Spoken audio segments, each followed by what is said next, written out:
मोअज़्ज़ज़ सामीन गिरामी कदर, कल आप लोगों के सामने इस बात को रखा था कि रमज़ान का जो बुनियादी फ़लसफ़ा है और गर्दो गायत है और मकसद है वो ये है कि मैं और आप मुत्तकी बन जाएं।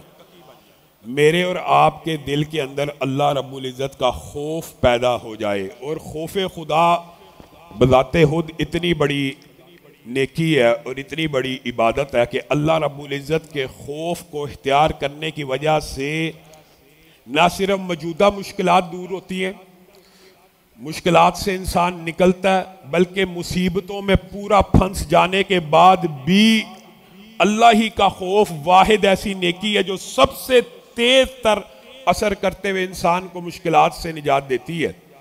गार वालों का किस्सा आपने सुना है। तीनों जो गार में लोग फंसे थे, तीनों ने अपनी अपनी एक नेकी का वास्ता दिया और एक जुमला बोला था। तीनों ने, पहले शख्स ने कहा था एक मजदूर मुझसे नाराज होकर चला गया किसी वजह से, मैंने उसके चावल का कुछ हिस्सा देना था, उस चावल को मैंने दोबारा काश्त में लगाया। जब वो वापस आया तो उस चावल की कमाई में से गाय बकरी रेवड़ बन चुके हुए थे।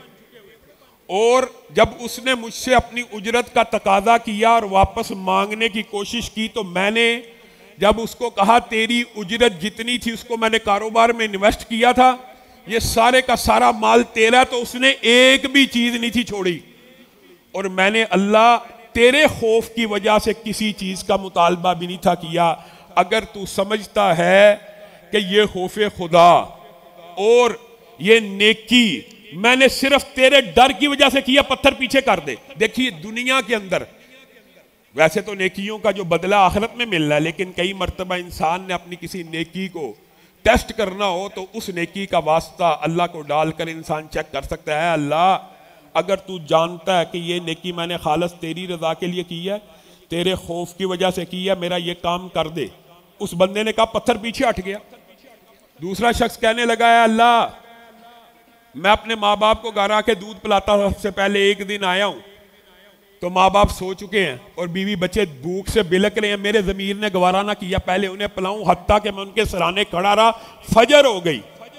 और अगर तू समझता है रब कि मैंने तेरे खौफ की वजह से, यहाँ पे जुमला जो अहम है, तेरे खौफ की वजह से ये काम किया, पत्थर पीछे कर दे। और पीछे हो गया वो, या उसने खौफ खुदा की वजह से किया था। तीसरे ने आगे वास्ता दिया, ऐ अल्लाह, चचा की बेटी थी, बड़ी खूबसूरत थी, मरगूब थी, पसंदीदा थी, उसके साथ ताल्लुक बनाना चाहता था, उसने हमेशा रिजेक्ट किया। एक ऐसी मुसीबत में फंसी, उसको कुछ पैसों की जरूरत हुई, मैंने उसके साथ साजबाज किया, उसको पैसों के ऊपर मादा तैयार किया, उसने मेरे साथ बुराई का इरादा कर लिया। जब मैं बुराई करने लगा तो कहने लगी अल्लाह से डर जा, अल्लाह से डर जा, ये हक हकदार को मिलना चाहिए और इस हक का तकाजा ये है कि ये महर के बगैर अदा ना हो, यानी निकाह हो, जिना ना हो। ऐ अल्लाह, कुदरत पा जाने के बाद ऐन उस लम्हे के अंदर जिस टाइम मैं गुनाह कर सकता था, मुझे उस औरत के इस जुमले ने तेरा खौफ याद दिला दिया, मैं उस औरत से पीछे हट गया। ऐ अल्लाह, अगर तू समझता है ये मैंने तेरे खौफ से किया है, पत्थर को पीछे हटा दे। पत्थर तेजी से जमीन पे गिर गया। ये दुनिया के अंदर आप खौफ खुदा की वजह से आने वाली मुसीबतों को अपनी आंखों के सामने टलता हुआ देख सकते हैं। इसीलिए रसूलुल्लाह सल्लल्लाहु अलैहि वसल्लम ने फरमाया है कि वो आंख, अब्दुल रहमान वो पीछे वाली लाइटें जलाए, वो आंख जिससे आंसू बह जाएं, ऐसी आंख जिससे आंसू बह जाएं और वो आंसू जमीन पे गिर जाएं।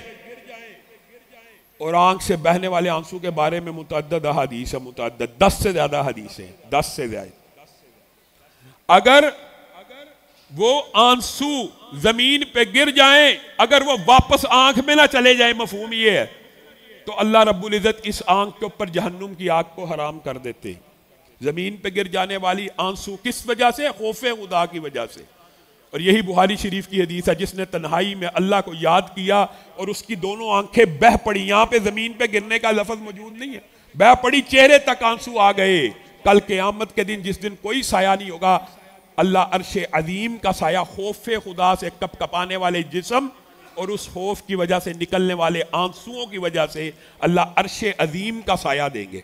7 खुश नसीबों को ये साया मिलना है, और दीगर अहादीस मिला ली जाए तो 10 से ज़्यादा ये अफराद है। उसमें से एक वो भी है कि जिसके आंसू गिरे और चेहरे पे आ जाए। और सुनन इब्न माजा की हदीस है, अगर मक्खी का एक सर आपने देखा है, मक्खी कितनी को बड़ी होती है और मक्खी का सर कितना बड़ा होता है, बताते हो तो मक्खी कितनी होती है, उसके सर के बराबर भी आंसू आ जाए तो बंदे के ऊपर जहन्नुम की आग हराम हो जाती है। मेरा और आपका रब चाहता है कि बंदे जन्नत में जाएं कि जहन्नुम में जाएं।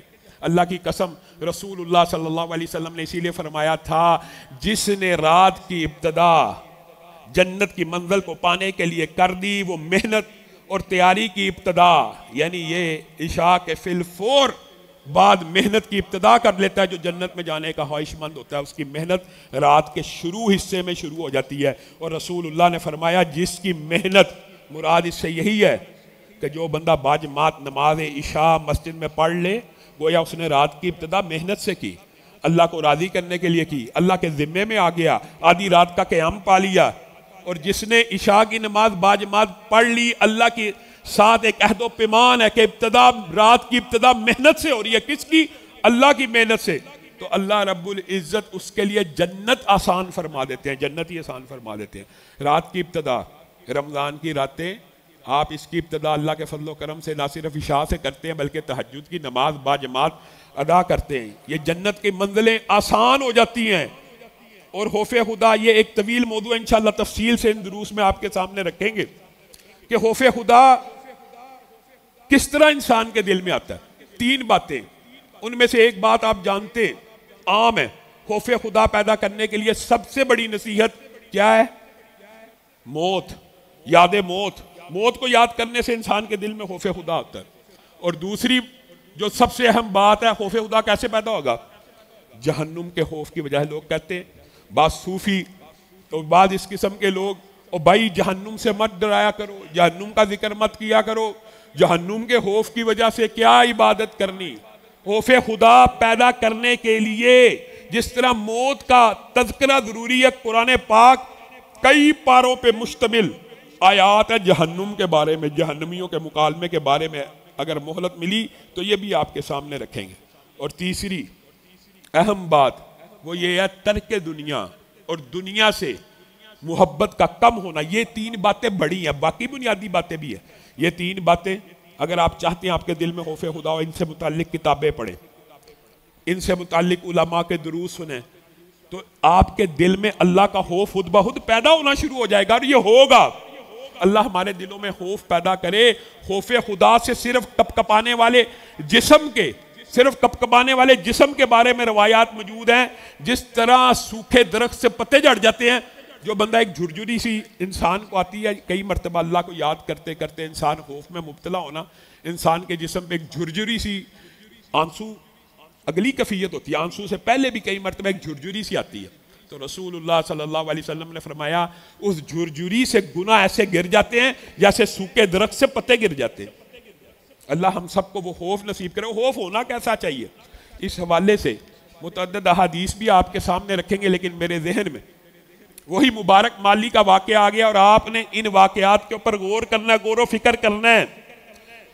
नूह है, उनका बाग है अंगूरों का, और उन्होंने एक माली रखा हुआ है मुबारक नामी, उसको कहते हैं फल लेके आ, अंगूर तोड़ के, अंगूर लेके आता तुरश, फिर फल लेके आ, अंगूर लेके आया गला हुआ, फिर फल लेके आ, अंगूर लेके आया बेजायका। ऐ मुबारक, तुझे अपने बाग का माली रखा हुआ है, जब भी तुझसे फल मांगता हूं कभी गला वाले आता है, कभी सड़ा वाले आता है, कभी बेजायका ले आता है, कभी कच्चा ले आता है, कभी ज्यादा पका हुआ ले आता है। तू अच्छा बागबान है। उसके जुमले की अगर एग्जैक्ट ट्रांसलेशन की जाए ना, अरबी जुबान से अगर आप ट्रांसलेशन करें तो उस जुमले का मतलब ये है, ए मालिक, ए नूह को कह रहे हैं मुबारक, ए मालिक, आपने मुझे बाग का रखवाला रखा हुआ है, चखवाला नहीं रखा हुआ, कि आपने मुझे बाग की पानी देने के लिए उजरत दी है, मुझे ये इजाजत नहीं थी दी कि इसको चख भी लिया करो। मुबारक, तूने कभी इस बाग का फल नहीं चखा? नहीं ऐ मालिक, मैंने आज तक जब से इसकी बागबानी कर रहा हूं, मैंने आज तक इसके अंगूर का एक खोशा भी नहीं चखा, क्योंकि मैं आपसे उजरत पानी की लेता हूं। मुबारक के दिल को चोट लगी। और नूह के दिल को चोट लगी, कहने लगा मुबारक क्या दुनिया की पुश्त के ऊपर ऐसे नेक लोग भी मौजूद हैं? मुबारक कहने लगा इसमें नेकी और तकवा क्या है, ये तो मेरा हक है और मेरे पर फर्ज है कि जो मेरी ड्यूटी है मैं उसे पूरा करूं। नूह कहने लगे अल्लाह की कसम मैं अपनी बेटी के रिश्ते की वजह से बड़ा परेशान था और चाहता था कि कोई मुत्तकी मुझे मिल जाए और मैं पूरी दुनिया फिराऊं, तेरे से ज्यादा मुत्तकी किसी को नहीं देखा, तू गुलाम है, तू मेरा मुलाजम है, लेकिन मैं आज तुझसे दरखास्त करता हूं कि अपनी बेटी का रिश्ता पेश करता हूं, उससे निकाह कर ले। और मुहद्दिसीन ने लिखा कि मुबारक इतना नेक बाप था कि उसके नेकी के असरात और इस नेक नीयती की बुनियाद पे किए हुए रिश्ते का नतीजा इतना उम्दा निकला, बच्चा पैदा हुआ, उसका नाम अब्दुल्ला रखा। और यही अब्दुल्ला इब्ने मुबारक हैं जो फन्ने हदीस के भी इमाम हैं और जिहाद के भी इमाम हैं और फिकाहत के भी इमाम हैं और दयानत के भी इमाम हैं और सखावत के भी इमाम हैं। अजीबो गरीब जिंदगी के हामिल हैं। एक निकाह जो खौफ खुदा की वजह से हुआ, उस निकाह के नतीजे में अल्लाह रब्बुल इज्जत ने उम्मत को ऐसा तोहफा दिया। मुबारक एक आम शख्स ही तो थे, एक आम गुलाम ही तो थे, एक आम माली ही तो थे, एक बागबान ही तो थे, लेकिन अल्लाह से डरने वाले थे। अल्लाह ताला ने नतीजा ये दिया, सुभान अल्लाह। अब्दुल्ला इब्ने मुबारक की सीरत को अगर आप पढ़ते जाएं आप रोते चले जाएं, रोते चले जाएं। इतनी अजीम शख्सियत, इतनी अजीम मुहद्दिस। आपको पता है ये जितने अकवाल हदीस के अंदर आपको मिलते हैं ना, लौलल असनाद, अगर इमाम अब्दुल्ला इब्ने मुबारक का ये कौल है कि ये जो असनाद है ना, असनाद सनद होती है जो हदीस की, ये दीन में से है, और अगर ये संदेह ना हो तो हमारा दीन गिर जाता, जिसका जो जी चाहता रसूलुल्लाह से मंसूब कर लेता। बल्कि ये भी कहा हम में और काफिरों में फर्क असनाद का है, ये इनका जुमला। और यही वो फकीह और मुहद्दिस हैं जिनका ये जुमला है कि अमर बिन साबत से हदीस नहीं लेनी। लोगों ने पूछा क्यों नहीं लेनी? कहा वो सहाबा को बुरा भला कहता है। ये मुहद्दिसीन के जो असूल बने हैं बाद में कि राफजियों से और सहाबा को गाली देने वाले से कोई रसूलुल्लाह का कौल नहीं लेना, इसकी इब्तिदा भी इमाम अब्दुल्ला इब्ने मुबारक के इस कौल से है। और यही वो अब्दुल्ला इब्ने मुबारक हैं। अल्लाह की कसम, बगदाद का बादशाह हारून रशीद है, महल से निकला कर्रफर के साथ, प्यादे हैं, घोड़े हैं, हमरा हैं, बहुत बड़ा लाओ लश्कर है। इत्तफाकन अब्दुल्ला इब्ने मुबारक भी उस दिन बगदाद में मौजूद थे और बाद रवायात में मुर्रा का वाकया। इमाम अब्दुल्ला इब्ने मुबारक कोई लाए लश्कर के साथ नहीं है, कोई प्यादे सरकारी हरकारे नहीं है, लेकिन लाखों लोगों का जम्मे गफीर अब्दुल्ला इब्ने मुबारक की सवारी के इर्द गिर्द है। हारून रशीद की बीवी पर्दे की ओर से देखती है कि एक तरफ मेरा हामन जा रहा है लाओ लश्कर लेकर और सरकारी प्यादों की फौज लेकर, और दूसरी तरफ एक मुहद्दिस जा रहा है जो बगैर किसी सरकारी अहलकार के अलावा फिर रहा है, और हजारों और लाखों लोग उसके पीछे चल रहे हैं। तो वो बेख्तियार जो अरबी का जुमला, ये भी इन्हीं के बारे में है। असल हुक्मरान अब्दुल्ला इब्ने मुबारक है जो लोगों के दिलों का हुक्मरान है। हारून रशीद तुझे अल्लाह ने बादशाही तो दी है, लेकिन दिलों का हुक्मरान अब्दुल्ला इब्ने मुबारक है। तू लोगों की तख्त का और खिलाफत का बादशाह तो बन सकता है। यही अब्दुल्ला इब्ने मुबारक है जिनके पास एक हाशमी कुरैशी शहजादा आया और आके कहने लगा, ऐ अब्दुल्ला इब्ने मुबारक मुझे हदीस सुना दीजिए, मैं ज़रा बड़ी जल्दी में हूँ, हदीस के दरस का भी वक़्त नहीं था। आया, बादशाह है, शहजादा है, बेटा छोड़ दो लाइटों को। शहजादा आके रिक्वेस्ट कर रहा है, आके पूछ रहा है मुझे हदीस बता दीजिए जल्दी जल्दी जल्दी जल्दी। इमाम अब्दुल्ला इब्ने मुबारक ने कहा मैं हदीस की ये तहकीर नहीं कर सकता।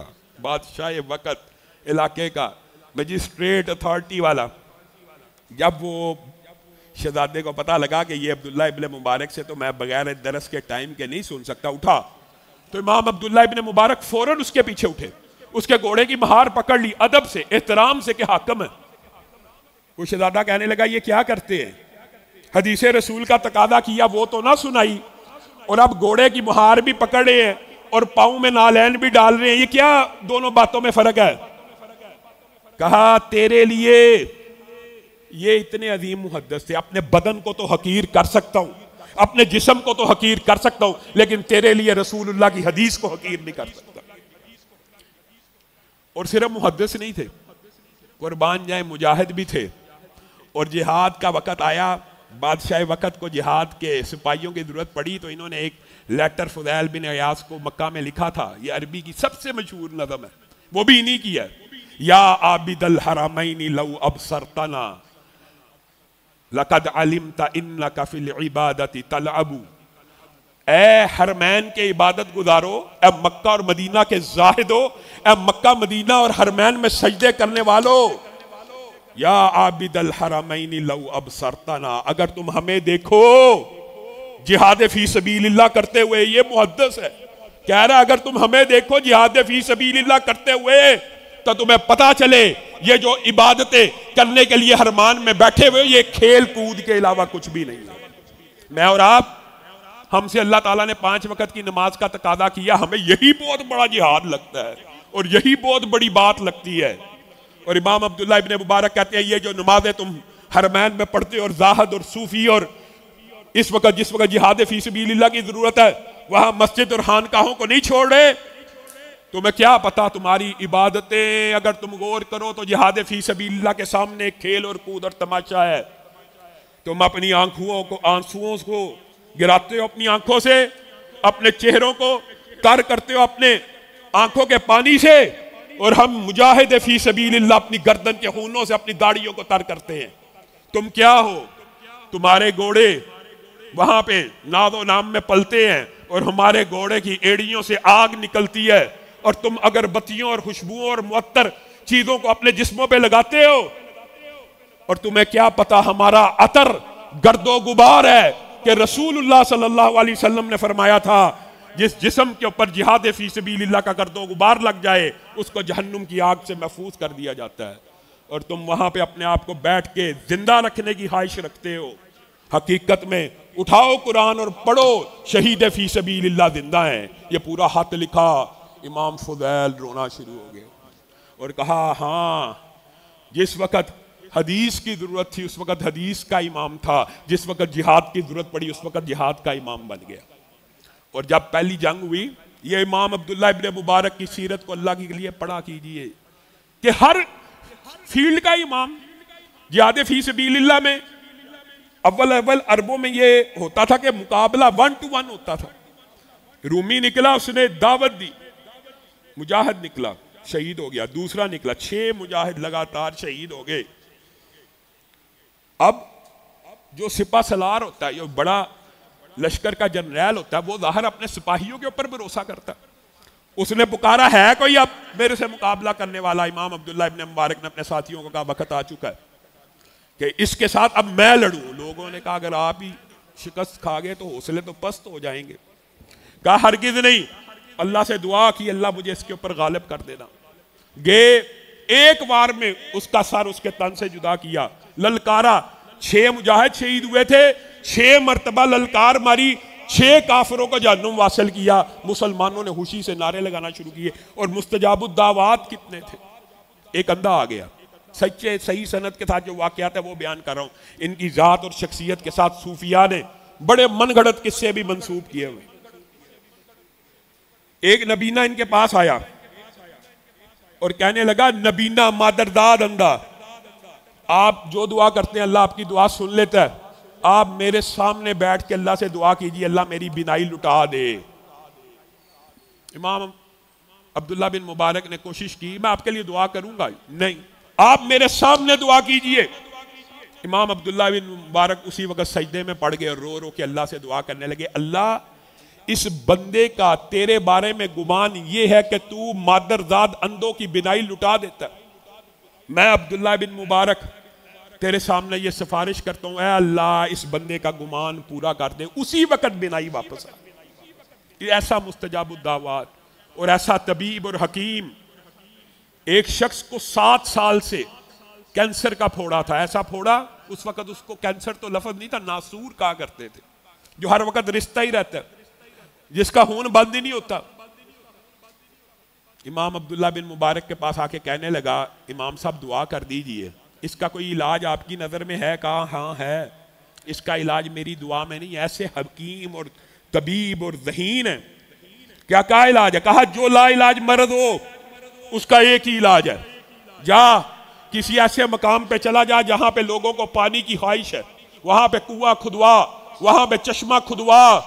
मुझे अल्लाह के रब से, मुझे अपने रब से उम्मीद है, मुझे अपने रब से उम्मीद है, अरश के रब से उम्मीद है कि जिस वक्त वो चश्मा फूटेगा वहां से पानी निकलेगा, तेरा ये खून बंद हो जाएगा। उस शख्स ने ऐसा ही किया। जिस वक्त पानी फूटा हमेशा के लिए वो जहम मुंदमिल हो गया। और इन्हीं के बारे में दो हाबे सही सनद से साबित है। एक शख्स को हाब आई, इमाम अब्दुल्ला बिन मुबारक फोत हो गए, आपका क्या बना? कहा वो जो हदीस के लिए सिर्फ सफर किया था ना, आपको पता ही इनकी जिंदगी में भी वही वाकया जो बकी बिन मखलद का वाकया, कि इन्होंने भी 40 सिर्फ हदीसें याद करने के लिए जेल खाने में जा जाके मुश्किल से अपने उस्ताद रबी से 40 हदीसों को सुना और कहा कि वो जो हदीस के लिए सफर किया था उस एक सफर की वजह से अल्लाह ने मुझे माफ कर दिया। एक सफर की। एक दूसरे शख्स को ख्वाब आया उनके फोत हो जाने के बाद कि अब्दुल्ला बिन मुबारक ख्वाब में आए हैं, और शख्स ने पूछा क्या बना? तो अब्दुल्ला इब्न मुबारक ने कहा अल्लाह ताला ने बड़ा इकराम किया, बड़ी मेहरबानी की, बड़ी इनायत की और मुझे जन्नत में बड़ा ऊंचा मकाम दिया, लेकिन मैं रश्क करता हूँ। रश्क भी तो होता है ना, कि मेरे घर के सामने एक लुहार रहा करता था, वो भी फोत हो गया, और जब वो जन्नत में दाखिल हुआ अल्लाह ताला ने उसे मेरे से एक मकाम ऊपर दे दिया। अब वो शख्स जिसने ख्वाब देखी है वो परेशान है। अब्दुल्ला इब्न मुबारक और एक लुहार ऊपर चला गया। इन्नमल अमालु बिन्नियात, अल्लाह का खौफ हो, सिर्फ अल्लाह का खौफ हो, अल्लाह का डर हो तो कई मरतबा ये नतीजे भी निकलते हैं। इतना अजीम इमाम एक बंदे की ख्वाब में आ रहा है, वो बंदा स्ट्रगल मेहनत करता हुआ उस लुहार के घर पहुंचा। उसकी बीवी से पूछा क्या माजरा है? कहा मेरा हामन कोई बहुत बड़ा मुत्तकी और नेक शख्स नहीं था, लेकिन उसमें दो आदतें, अब तूने मुझे ख्वाब सुनाई है तो मेरे जहन में आती हैं दो बातें, सिर्फ दो बातें। एक बात ये थी कि लोहा कूट रहा होता था, जब अजान की आवाज आ जाती थी अगर उसका हाथ कंधे के पीछे होता था, अजान की आवाज आ जाती, अल्लाह अकबर का नारा पड़ जाता, तो वो हथौड़ा आगे की तरफ नहीं था रखता, पीछे की तरफ फेंक के नमाज के लिए निकल जाता था लोहार। और दूसरा, सारा दिन मेहनत करने के बाद इमाम अब्दुल्ला बिन मुबारक जब सारी रात इबादत के लिए खड़े होते थे, सारी रात तो उनकी शम्मा को और उनके दिए को टिमटिमाते हुए देखता था और हसरत से मुझे कहता था ए काश अल्लाह मुझे रिज़्क कमाने से इतनी मोहलत दे दे, मैं अब्दुल्ला इब्न मुबारक की तरह इबादत करूं, मैं अब्दुल्ला इब्न मुबारक की तरह इबादत करूं। सिर्फ नीयत है की नहीं है। ख्वाब आई अब्दुल्ला इब्न मुबारक से एक दर्जा ऊपर चला गया। ख्वाब हुज्जत नहीं होते, लेकिन सही सनद और सिका शख्स ने ख्वाब देखी है तो आपके लिए और मेरे लिए दीदा बीना तो होनी चाहिए, हमारे लिए इबरत तो होनी चाहिए। मैं और आप किस खेत की बोली है? और खौफे खुदा अगर इस रमजान में मैंने और आपने, मेरी बहनों बेटियों ने वो ना अपनाया जो अल्लाह को मतलूब है, तो समझे रमजान दाया चला गया। कल आपके सामने हदीस रखी है, गारत हो गया, बेईमान है वो, उसके लिए हलाकत है, उसकी दाग खाक आलूद हो जिसने रमजान का महीना पाया, अपने आप को जहन्नुम से आजाद ना करवाया। एक हदीस बयान करके अपनी बात को खत्म करूंगा, हजरत सोबान की, आप सब ने सुनी हुई है। कल नेकियों के तहामा पहाड़, चमकदार नेकियां लेके लोग आएंगे, चमकदार नेकियां, और उनको अल्लाह ताला हवा मंसूरा नहीं, उसको गर्दो गुबार और हल्की फुल्की हवा की तरह कर देगा। इतनी इतनी भारी नेकियों को एक तिनके के बराबर उनका वजन नहीं निकलेगा। साहबा ने रसूलुल्लाह से पूछा कौन लोग होंगे? ये आप जैसे ही होंगे, आपके सामने अल्लाह से डरते होंगे। अल्लाह के डर का ये मतलब नहीं है कि अल्लाह के बंदों के सामने तो अल्लाह से डरो और उस खालक से डरो ही ना। ये वो बंदे होंगे जो लोगों के सामने अल्लाह से डरते होंगे। हाजी साहब, डॉक्टर साहब, अल्लामा साहब, मौलवी साहब, मैं और आप सब अपने गिरबानों में जान के लोगों के सामने नमाज पढ़ रहे हैं, लोगों के सामने इबादत कर रहे हैं, लेकिन जब भी तन्हाई में मौका मिला अल्लाह की हदूद को बमाल कर दिया। डरना तो तब था जब रात में अकेला, डरना तो तब था मेरी बहन बेटी ने जिस वक्त वो घर में अकेली, अगर उस टाइम मोबाइल खोल के चैटिंग कर रही है और उस वक्त मैं और आप फाशी और यानी के गद्दे प्रोग्राम देख रहे हैं, तो वक्त वो है अल्लाह से डरने का। इस मस्जिद में बैठ के कौन बेहया मोबाइल के ऊपर गंदी चीज देख सकता है? यहां पे तो एक दूसरे से डर रहे हैं, यहां पे तो एक दूसरे की हया मौजूद है। असल डरने का मकाम वो है जब तुम तन्हा हो, और अगर इंसान तन्हाई अपनी पकीदा कर ले और तन्हाई में अल्लाह से डर जाए तो समझे आपने रमज़ान का रोज़ों का मकसद पा लिया। अल्लाह रब्बुल इज़्ज़त जो कहा गया, जो सुना गया, उसको समझने की तौफीक इनायत।